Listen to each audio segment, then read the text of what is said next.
Hey everyone, welcome back to the Beauty School Bobbi podcast.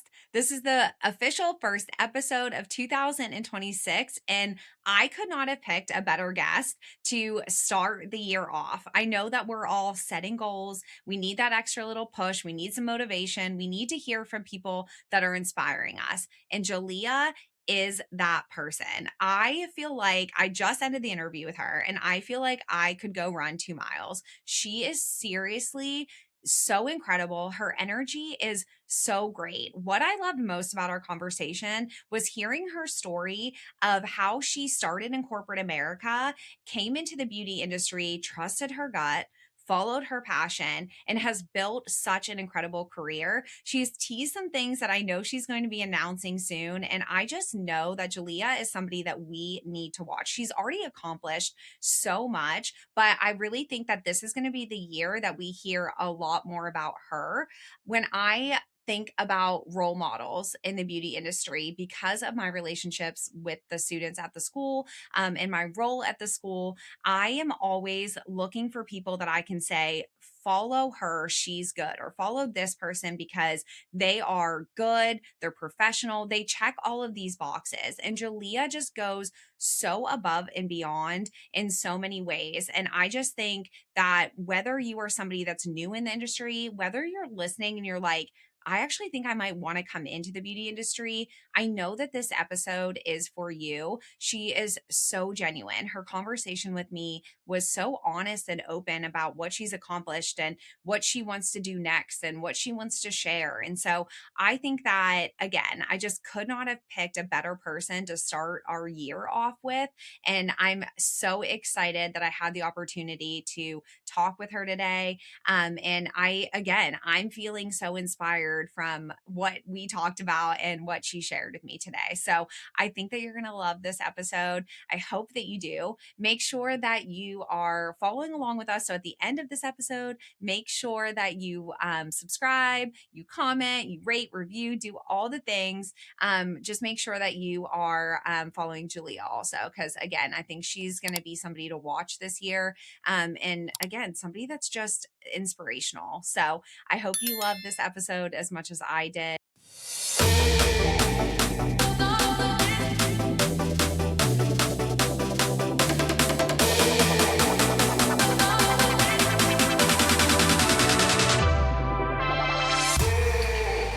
Hey everyone, and welcome back to the Beauty School Bobbi podcast. Today I'm here with Jalia Pettis. Jalia, thank you so much for being here with us today. I'm so excited to talk to you.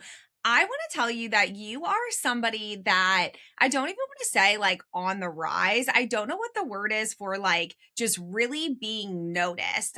We've crossed paths a few times, but your name has come up to us specifically like a few times just even like since we met. And so I'm just so excited to talk to you about your path and your journey. But what brought us here today is you were just named in the 2025 top 100 of modern salon. So huge deal. And we're here to talk about that today. So you are a hair and makeup artist. You travel, but where are you located? Where do you live? I am based in, well, first, before I jump right into that, thank you for having me. I really appreciate it. But I'm based in Phoenix, Arizona. So today the weather is amazing. I have my windows open. I'm getting some fresh air, but like, don't ask me that come June. Like, I'm going to be Yes. miserable.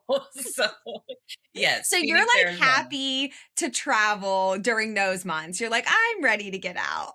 Absolutely. Absolutely. I was actually in Miami last week Oh, and amazing. I thought December, even though it's Florida, it'll still be nice outside. That humidity was insane. So I was like, "Oh my gosh, yes, please it's time to go back home." Well, you kind of have the job that a lot of people want in the industry. I think a lot of people that come into the beauty industry want to do what you're doing with travel, doing hair and makeup. It's really a dream. Is this always what you wanted to do like even since you were little? Are you living the life that you thought you were going to live, or how did all of this happen? Oh my gosh. Yes and no. And it's crazy because the beauty industry is a second career for me. Okay. Before entering the beauty industry, I worked in corporate America, specifically in human resources with an emphasis in marketing and development. So I did that for over 20 years. And at the time, I was at a crossroads and I was like, you know what? I think it's time for a shift to happen. And I started my own business, which is called 3J Productions, which I still run to this day. And at the time, I was managing other talent. So whether they were models or artists, those individuals that were creatives, but they just couldn't, do what they needed to get their names out there, most of which were Black men and women. And as a Black woman, even though I'm fairer skinned, I didn't have the same issues as some of the other individuals in my community. So their complaint was, I can't find anybody to do my hair or makeup. And that's how I entered the beauty industry. I was like, oh, don't worry, I'll figure it out. And I figured it out and I did it wrong for a very long time. I was gluing eyes shut. I was just doing it all kinds of wrong. But I got to a point where I had a friend kind of put a little bug in my ear about, you know what, if this is really something that you are going to take seriously, I think you should do X, Y, and Z. And with that, I quit my full time corporate job without a plan other than to move across the country with 3 kids in tow. And that's what brought me to Arizona. And it was a test, but I knew it was something. It was a test, but it was a faith walk because I knew it was something that I needed to do if I really wanted to see myself in as to what I saw in my mind. And I'm so grateful that I did.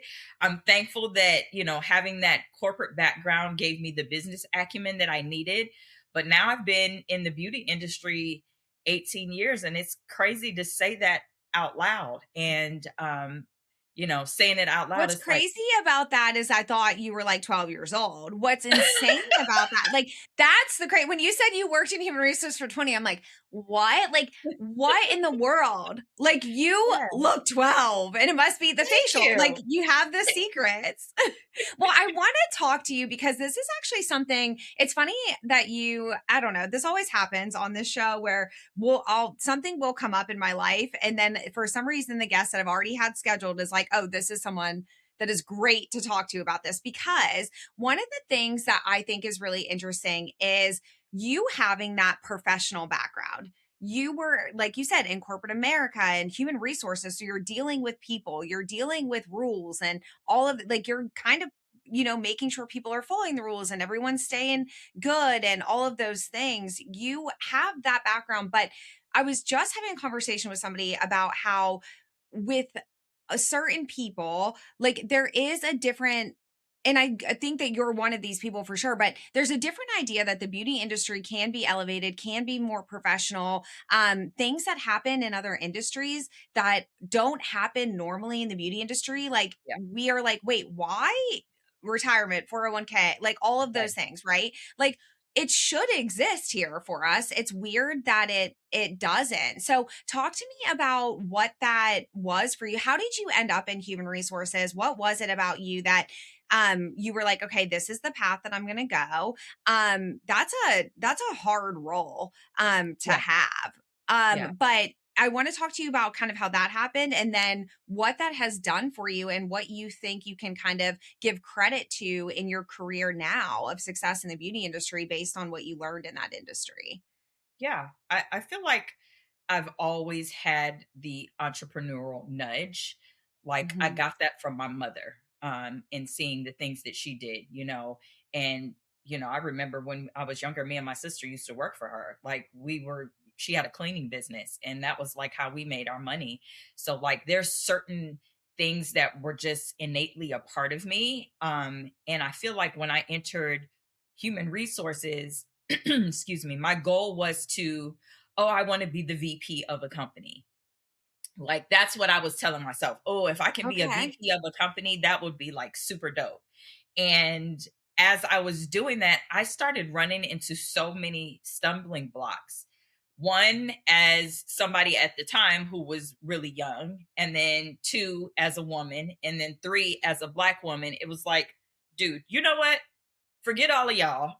I'm gonna let you just pour into me, give me all of these skills, and I'm gonna Mhm, start my own thing because y'all mhm, don't know how to treat people. And that's mhm. really what kind of made everything else take off with not only my business, but also entering the beauty industry. Like I remember being in environments in corporate America, and I'm like, dude, this is nuts. Like they would call me at the time, I only had two kids, but I remember when they called me, there were some grown men that had gotten to a fight at work. And they were like, oh, we're going to call Jalia to break it up. Why are we calling Julia to break up? Oh You know what my I mean? Just God. it was certain things. I remember another job that I had where there was a single parent. I'm a single parent as well. There was a single woman that was struggling. She was really struggling with some addiction issues. And I remember just like having conversations with her, just to try to encourage her. Like when I would be in my alone time, I would, pray for her or whatever.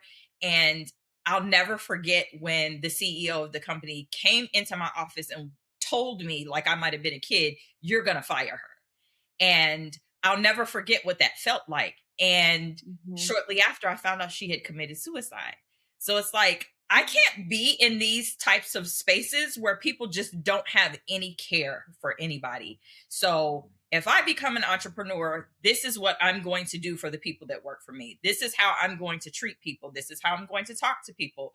And I feel like all of that really not only helped me for my business, but then also helped me with what I'm willing to accept and what I'm not willing to accept as a beauty professional. Because a lot of times people don't take the beauty industry seriously.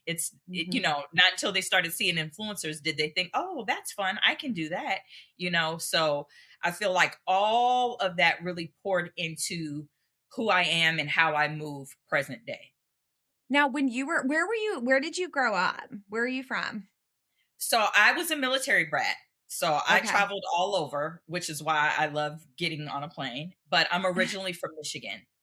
Okay. Now, when you were growing up and your mom had her business, like, was it attractive to you to be like, well, this is hers and she is able to, make the rules, make that like it's cool that she has her own thing. But you said even like when you dreamed of something, what was it that made you be like, in the beginning at least, to go work for? And again, we all know that like our path is all set and all of the experiences you had in corporate America Mhm. obviously like that needed to happen for this happened, but what was it that made you kind of say, like, you said I want to be the vice president of a company, you weren't like I want to own the company, I want this to be Right. mine? Was there something scary about it being your own Yeah, thing, or what do you think that was? absolutely. There were definitely things that were scary because I know how much opposition my mother had as an entrepreneur. Mhm, I remember she had a full-time job and she had her business. She was working mhm, them both. And, I did that too for quite some time. And I just remember how much she would always pour into that. Like I was a latchkey kid for sure. And it's mhm. crazy because that's how my kids ended up growing up. I did the exact same thing, but at the moment I wasn't thinking about entrepreneurship. Like it didn't feel like it was as attainable because I'm like, if it was, why was my mom still working two jobs? Like, why did she Right. still have the business and the full-time job? So, I thought about that. And then I was like, okay, well, maybe I need to go to college and get these degrees. Like, do I need to do that? And I mean, I did go to college, but then I was like, I don't want to do this anymore either. So Mhm. I think for me, there was a little bit of fear that was attached to that. So when I did full force make that decision myself, everybody thought I was crazy. They were Mhm. like, how are you moving from South Carolina to Arizona? You don't have a job. You have three kids that you have to provide for.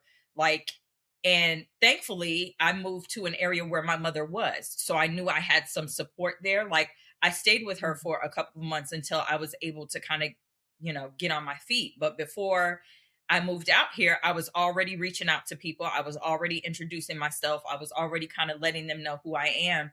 And it's crazy because some of those individuals that see me now, they're like, I remember you when you reached out to me, and look at you now. And I'm like, yep, because you Mhm. didn't even want to have anything to do with me. I ain't forgot. Y Yeah, you're like, "Oh, no, I remember. I remember too." I love that. Well, I do think that there is what I'm learning, I think just through age is like there is a safety net of, and I don't necessarily think that it's a negative thing. Like I said, I think all of our experiences that bring this in, like you bring you very professional, side to the industry. I feel like we need so much more of that. And so I think your experience is great. And it's not like a wasted experience. I tell that to the students all the time. Like, if you've gone to college or if you've done something else, it's not negative. But I do Yeah, think that there is this fear in us that I don't know if it's, if it's female, if it's just not supported as much or we don't see as much of it. I think, especially at the time that if you would have done this right out of, like, definitely didn't have a million examples of successful women to say, oh, they didn't do the college route, they didn't, because there's stability in a company, or at least that's what yeah, you feel. I think yeah. for me, I'm like, oh, there's less stability because then they can decide to do whatever they want. I want it to be mine. I want, to be in charge. Like, we have those, personalities, I think, of being like, well, I want to be able to make the decisions that I believe Mhm. are. I don't want somebody else to tell me I have to fire somebody. And then that is now my job. And that's something I have to do. I just think that those examples maybe weren't there as much. And like I said, it is terrifying to be like, I'm just going to go start my own thing. But Yeah, I do think it's interesting that you ended up in this anyways, of having your own thing and having, your mom as that example before too. But I love sharing, and so thankful that you shared, your story of all of the different things, because I think there's probably a bunch of people, that are even listening right now that are like, oh, she's on the modern salon top, like that this was just her path and she just has, just always done this and went to beauty school and then did this and this. And I think it's so important to hear that there isn't just one path. There's not mhm, only one option to this. yeah. There are so many options. And when I entered beauty school the first time, because I've gone twice, I went the Okay. first time and I got my aesthetics license, and then I went back and then got my hairstyling license. But I remember being the oldest student in my classroom, probably Mhm. in the school in general. Like, I remember that. I remember what that felt like. I was already working in makeup artistry. So, in order to kind of go the next step, I needed to have my aesthetics license. And then, you know, being a makeup artist and having my aesthetics license, I would get booked and they would always want to combo me. And I'm like, dude, I don't want to do hair, but they would always want to combo me as a hair and a makeup artist. So I'm like, you know what? Going back to school again. I had already known how to do hair. Like, I have tons of people in my family that love the beauty industry, maybe not have, they were more kitchen beauticians, is what we'll say. Mhm. But, that's also something my mother did. She did go to cosmetology school. She never tested and got her license. Even my sister went to cosmetology school and never tested and got their license. I had no desire to enter the beauty industry when I entered, like, at all. Like, I used to have super, super long hair and I was afraid of the round brush. And I remember what that felt like, getting stuck in my hair. And I'm like, dude, I'm not going to do that for anybody else. So, to now see me, even my mom says it to me. She's like, girl, I cannot believe that you are in the beauty industry, because I'm so plain Jane. I don't want to wear a full face of makeup. I don't want to have my hair done all the time. Like, this is what it's going to be. She used to call me Marge Simpson because I would always wear a high bun. Like, all of those things are still a part of me. But, like, as somebody that's, I'm a Gen Xer. Like, I Mhm. didn't enter the industry straight out of high school. I'd done a ton of things before. So, whoever might be watching, I hope that that's some encouragement, is like, yes, you get to change your careers. Yes, you get to change your mind. You can be single. You can be a woman of color. You can have kids. You can be married. Like, you can be older, younger. It really doesn't matter. Like, if this is something that you want to pursue full out, you can. My graduating class from aesthetics, none of them are in the industry anymore, like, zero. Wow. On the hair side, maybe two. So it's like, what is your drive? What is your push? Mhm. What is your why? And I Yeah. think that's really important to understand. It is, and following your gut is something that you just get better at as you get older, and being like, "I know this is right for me, and I don't know why I'm being pulled in this way, but I know that I need to follow that." I think that's something that men probably learn earlier than we do, or have that feeling earlier than we Mhm. do, and I think, obviously, with kids and all of that stuff, I think we're doing a little bit better of encouraging that, but, it is something that sometimes it takes a minute to figure out, but I think I've seen so many students that are not 18 years old that come into this. And I'm like, typically they do a lot better because they've lived in the world. They're not so worried about, the rules or getting upset at whatever dumb thing that sometimes people get upset about, the distractions, Right, right? You don't have time for distractions. Like most of the right. time, they're moms, they're juggling, they're this, they're that. Like there's so many other things that they're Mhm. doing. And I don't know, we've said sometimes we're like, man, maybe it is better when you do it a little bit later, like you Yeah. have a different experience. So, one of the things that we were talking about that I wanted to make sure that we didn't miss is you said that you've been really pushing like entering contests, getting your name out there. You obviously, like I said, just got named in the top 100. So, talk to me about what started you into feeling like that was a part of the industry that you were ready to pursue and really wanted to start doing. I think it happened after I won Beacon. I remember in 2015, I won Beacon. And when I went to Beacon, I want to say it was in California. No, it was in Las Vegas. Um, I remember being in this room where it was majority cause, there was a few aesthetics sprinkled in, but I remember being in that room for like 2.5 days and all of the different people that I was coming in contact with. And I still have my notes to this day. Like I remember Gino being on stage and encouraging everybody. I remember seeing particular people on that stage. And I told myself, sitting in that classroom right then, one day I'm going to be up on that stage. And I made a point to make that happen. And there was a lot of opposition along the way. But I remember Stephen Gomez, he was one of the speakers. He, at the end of like one of the days, he came up to me and he was like, "Okay, so you ready for me to introduce you to everybody?" And I was like, "Yeah." And there were people around me and they were like, "He's going to go introduce you to everybody. Aren't you scared?" I was like, "Bye. I'm ready. Let's go." Like, I don't have time for doubters. Like, let's make it happen. And he literally Yeah. drugged me around the room and introduced me to everybody in the room. I can't even remember who was in the room, but it was just the fact that he did that. Yeah. And, you know, it's crazy because in 2024, Stephen and I were both nominated for NAHA Educator of the Year. I'm like, W- dude, this is crazy. I remember when you were taking me around the room as a beacon, but I think a lot of that has to do with my drive. It does, in some instances, have to do with my age. But I just got to a point where I was like, you know what? There can't be any fear. So when I enter any type of competition, it's not to get, the recognition, and it's not about other individuals. For me, it's about competing against myself and how can I become better at whatever it is I'm doing. So 2017 was the first year that I entered NAHA. And as a first time entrant, I became a finalist. I was a finalist for Makeup Artist of the Year 2017.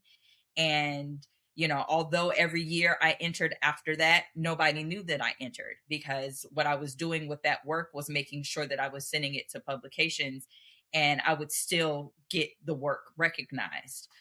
So I moved with a little bit of stealthness, but like, um, 2020, 2021, I entered the International Beauty Awards. I won that year. And that was, coming out of COVID. 2022, I won for NAHA Makeup Artist of the Year.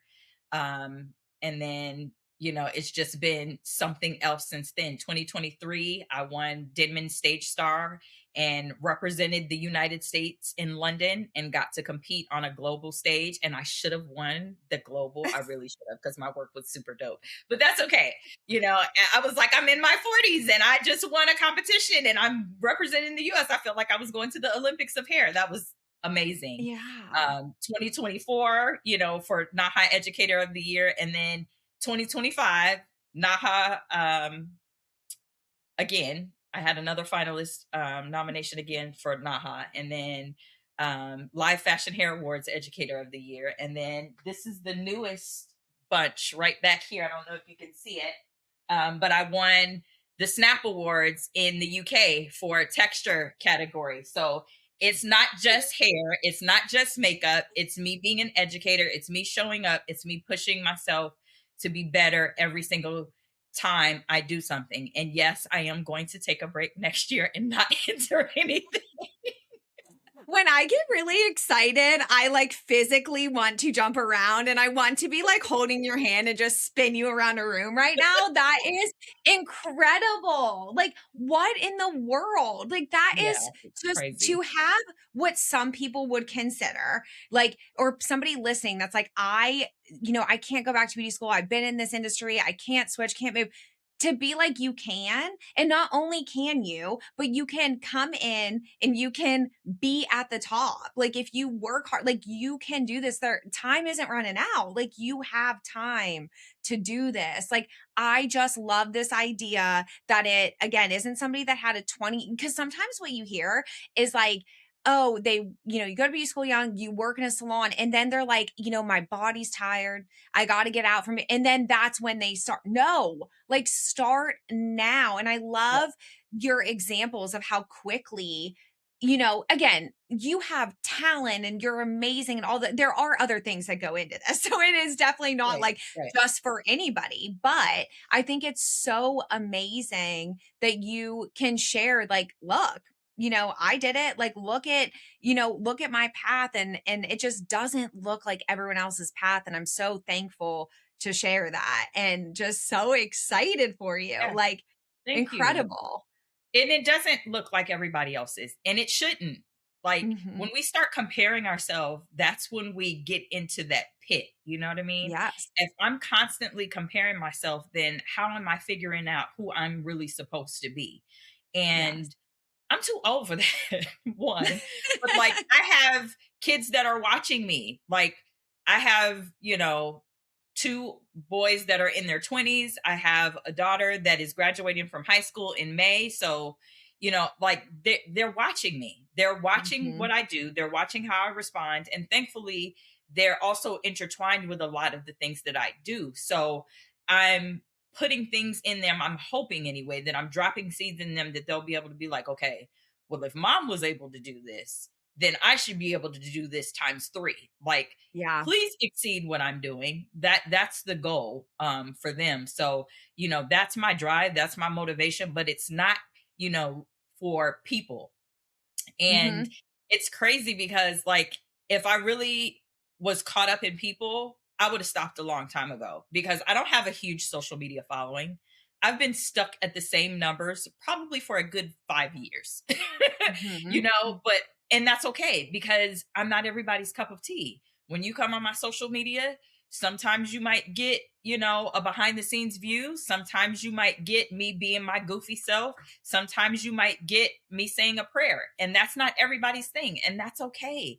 But like, Mhm. I think it's important that you have to carve out space that feels most authentic to you. Mhm. Yes, I love that, and I think social media is an amazing tool. It's not the only tool, and, like, Mhm. that is so like, again, love that you're sharing that because I think so many people put so much focus and energy on that, and can it be a resource for brands and for job? Yeah, it can. It Yeah, probably gets you in the door a little faster, but it's just not it's not the only thing that matters. right. It can't be the only thing that you're focused on. We're going to take a quick break and we'll be right back. Hey, beauty students and educators. I'm excited to share that Beauty School Bobby is now supported by BeautyCast Network, your go to career services and placement platform for the beauty industry. Free to schools, educators, and students, BeautyCast Network connects you with top artists, influencers, and educators who inspire and empower the next generation of pros. From webinars and newsletters to virtual career showcases, competitions, and scholarship pop ups, the platform is packed with tools to build non technical skills, encourage career readiness, and help students launch amazing careers as they approach their graduation date. Learn more at beautycastnetwork.com to help your students thrive and take their career to the next level. Now back to the episode.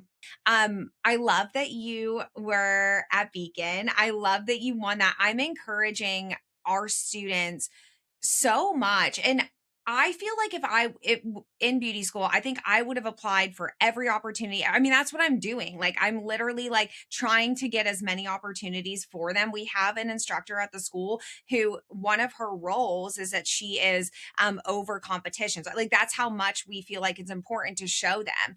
Mhm. When I tell you that for Beacon this year, which is the first year that we were really exposed to it, met Leslie, got to really connect with her and all of that stuff, finding out more about what it is, I'm like, oh my goodness, like our students need to be part of this. And when I tell you maybe three have applied out of, I mean, we have 300 students.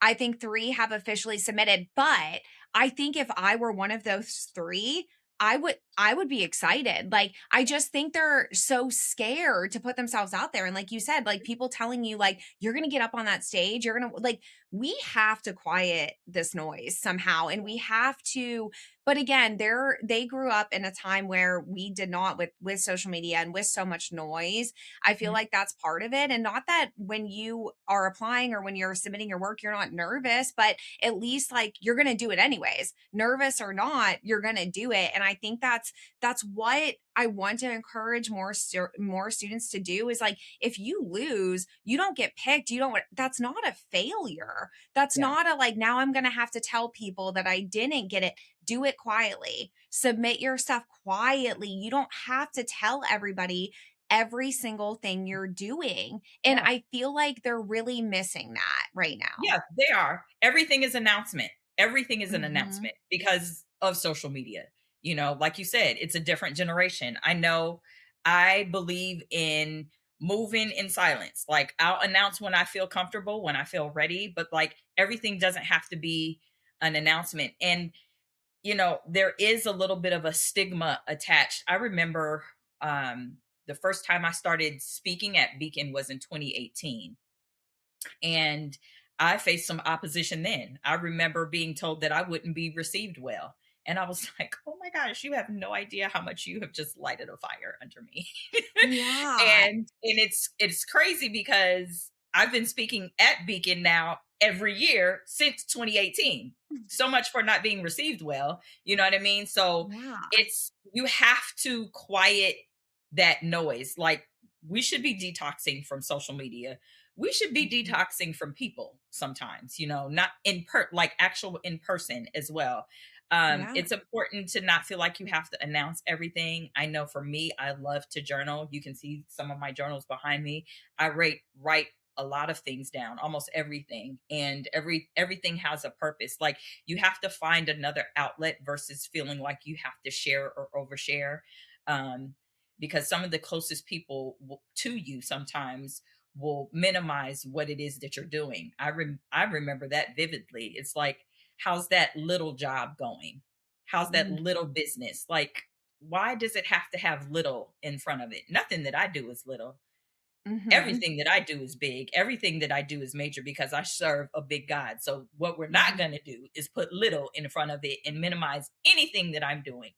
So, correcting people when they make those verbal announcements like, no, I'm snatching that out the atmosphere. You don't get to speak negatively about anything that I'm dreaming to be amazing. So, people are so quick to get on social media and kind of just be internet gangsters, but like sometimes you have to really kind of speak up for yourself and say, no, this is how I see myself. And if that doesn't fit you, guess what? You don't have to be here, and that's Yeah. okay. So, those three, I wish them the best. I wish more people would kind of just get out of their own way where that's concerned. But it is going to be some. Unfortunately, we're going to have to do a little bit more because they don't see um the big names attached to it. You know what I mean? The big names as far as Mhm. like the people with those large social media followings. Because if you really take the time and look at some of the shows now, I'm noticing a lot of them that they're selecting to be educators, they're selecting based on their influencer status. Like how many people do they have following? and Mhm. it's not the meat and potatoes of what it is that they're educating on. So, just be mindful. Just be mindful of the fruit of the individual that you're kind of looking at. But I wish those three that submitted the absolute best, because you never know what could come out on the other side of it. For me, it was a game changer. Yeah, and I think that again, what we know is that it's so valuable of who you at the shows. I'm so happy you brought that up because it's something that we, definitely watch and we're talking about and we're seeing something in the industry. Mark and I, my husband and I talk about this a lot, like that we're watching it. Like we're seeing what is the trajectory of this because there was, let's say fame, the big names on the stages before look a little different now, but we also went through COVID. We also saw a huge like burst of the beauty industry, Mhm. where just enrollment at schools had never been higher, like money made in the industry never. I mean, it's a multi-billion dollar, like look at what the beauty brands are making, right? So it's fun for me just because I'm such like I love seeing how things happen and watching the trajectory of things of how this plays out. But I think that is that is something that I think we all have our opinions on of what it looks like. But what I encourage the students to do all the time is to go to the shows. And Mhm. I believe that like there's so many moments that I could point out and I'm like, our paths crossed for a reason, met this person, met that person, opened this door, led to that, boom, boom, boom. And I'm like, talk to Yeah. everybody that is there. Not just don't wait in line for hours and miss the opportunity to talk to somebody that has something to share that is for you. Yeah. And Like then it don't feel doesn't have like you to have be on to the bring stage. somebody either. You can go by Yeah. yourself, Yes, you know? exactly. Yes, and going and doing your own thing and being like, people that we'll run into to interview, like at America's Beauty Show or whatever, I'm like, we were just supposed to meet that. Like, I know there's a reason that I clocked that person, and I'm like, I want to talk to them, and every time we're like, oh my gosh, we just love them, and they had such a great message to share, and all of that. And I just really believe that if you open yourself up to it, if you go into that show and you say, please put whoever in front of me that I'm supposed to meet. Like, give me whatever message I need to hear right now. It will come to you. Yeah, for sure.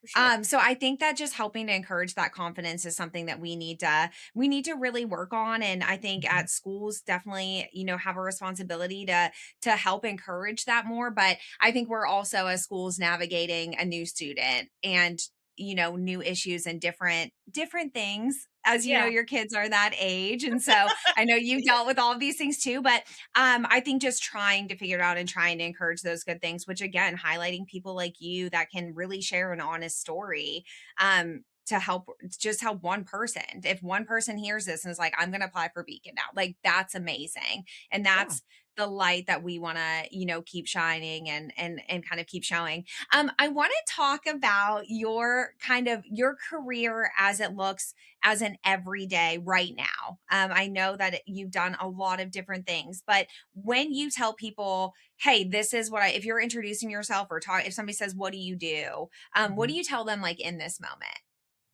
Oh, I love that. So, normally when somebody asks me what I do in the industry, I'll tell them that I am a session stylist. And basically, what that means is I work primarily on set, whether that's for editorial, commercial, film, or television, doing both hair and or makeup.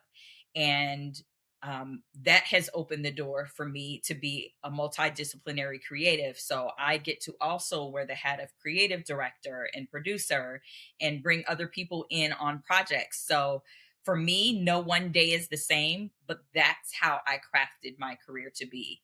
And I'm very thankful for that. So what is it that draws you to the sets? Like what do you love about being on set? What do you love about like the more commercial work? Obviously it's different than being in a salon or in a spa Mhm. setting. What is it that draws you to that? It is truly that no one day is the same. It Mhm. 100% is that no one day is the same. Like, I remember what it felt like to have to be at work at a certain time and have to troubleshoot all day and then be in front of my computer and then do payroll and then go, do a write up and then clock out and go home and then my phone is still ringing because I'm dealing with an issue. Like, that became unfun very fast. Even though I Mhm. did it for such a long time, I, moved up through the ranks when I was in corporate America. Like I started at a journalist level and I left as a director. So, I understand what leadership looks like in a lot of different forms. And for me, being a session stylist, I get to wear a different hat every day, and I love that. Like I just mentioned, I was in Miami last week. I was doing both hair and makeup for a project, and I was able to bring in two assistants. And I brought in one assistant that was stronger on hair, and then I brought one that was stronger on makeup. And I brought them like tons of goodies. I allowed them to work out of my kit. I prepped them ahead of time so they know what we were going to be doing. They had an idea of like the models and the looks. And then once we were done, we had a debrief. Let me tell you what you can do better next time you are in this type of environment.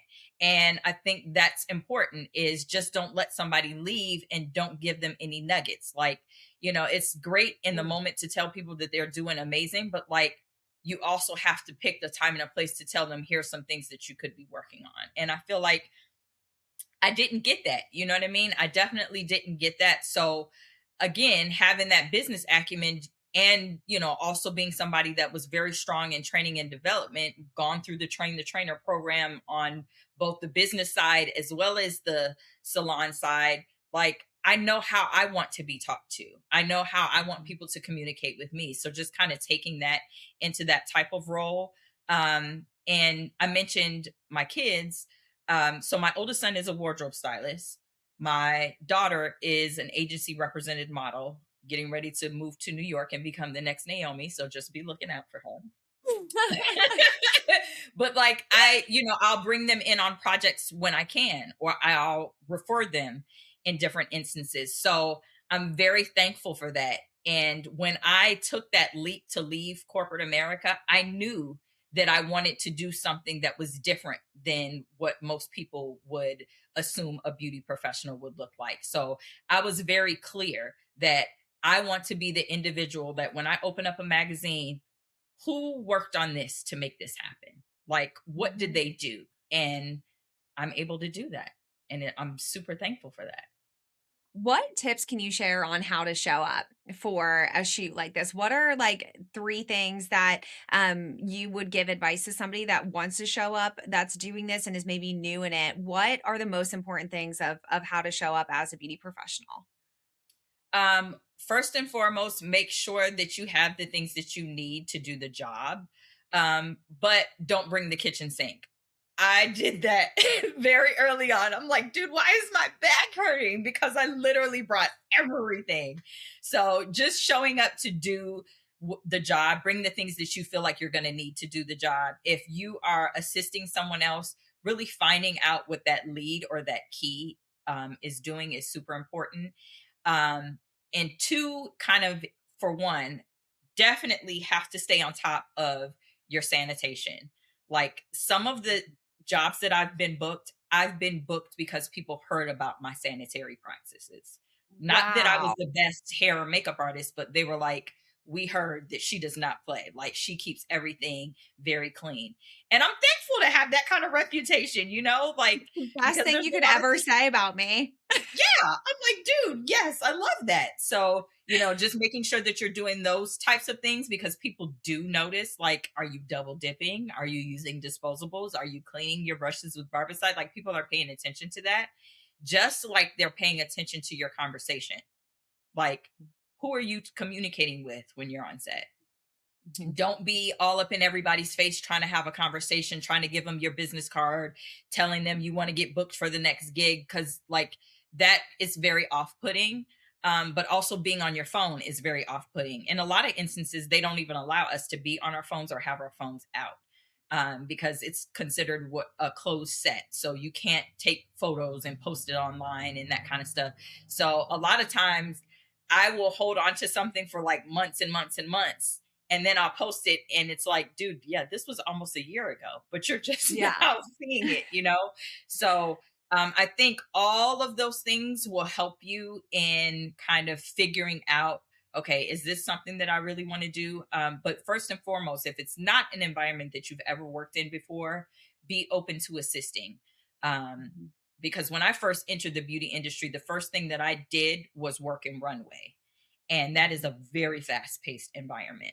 And that's Yeah. not for everybody. So if you're taking an hour to do hair, if you're taking an hour and a half to do makeup, that's not going to work in that environment.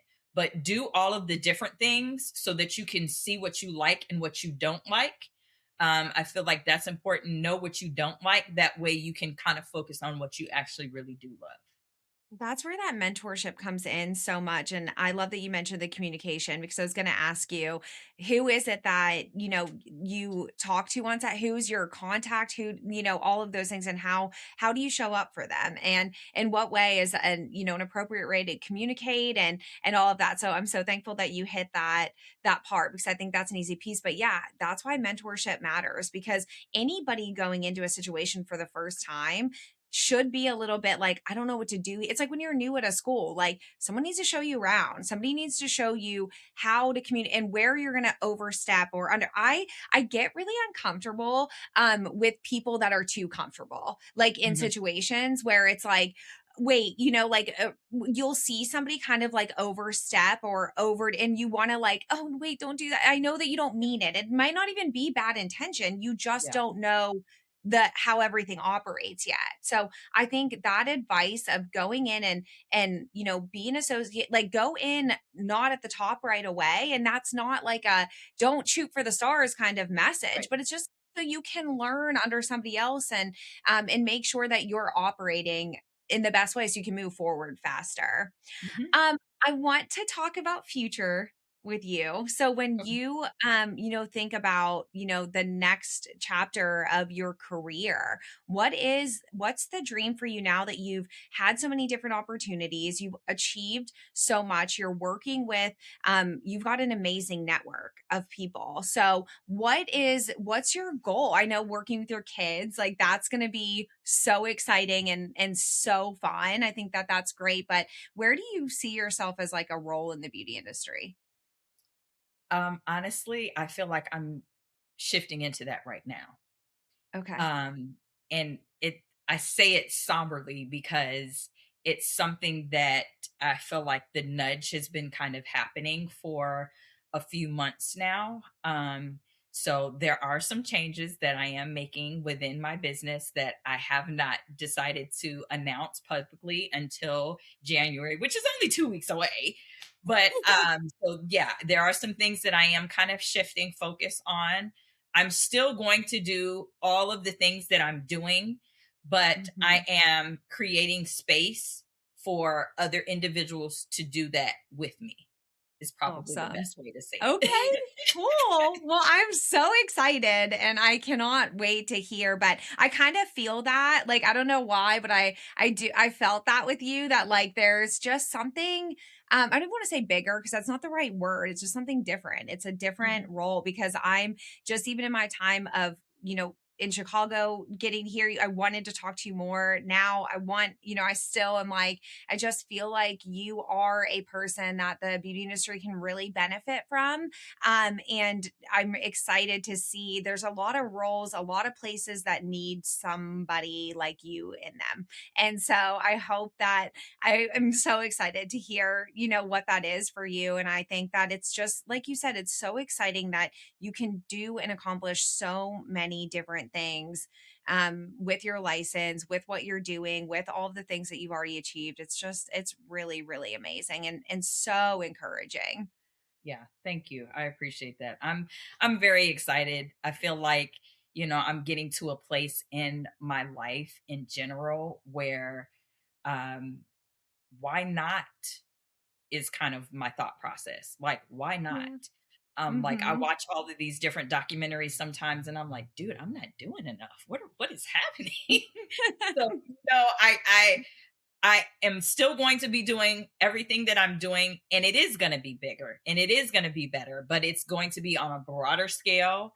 Mhm. And I'm super excited. And I remember somebody said something to me earlier this year. They're like, dude, your name is just popping up everywhere. I'm like, bruh, Mhm. That's how I need it. I need to be on the tip of everybody's tongue. Like, don't forget about me because there is a different hat that I can wear every single time. So, yes, I'm very excited for all that's to come, not just in 2026, but beyond. And I'm happy that we had an opportunity to chat. I'm sure after we get off of this, there will be more conversations that will happen. I just feel very strongly about that. But, like, Yeah. it's always nice to be surrounded by like minded individuals, people that Mhm. operate from a place of love and compassion, but also from professionalism and integrity.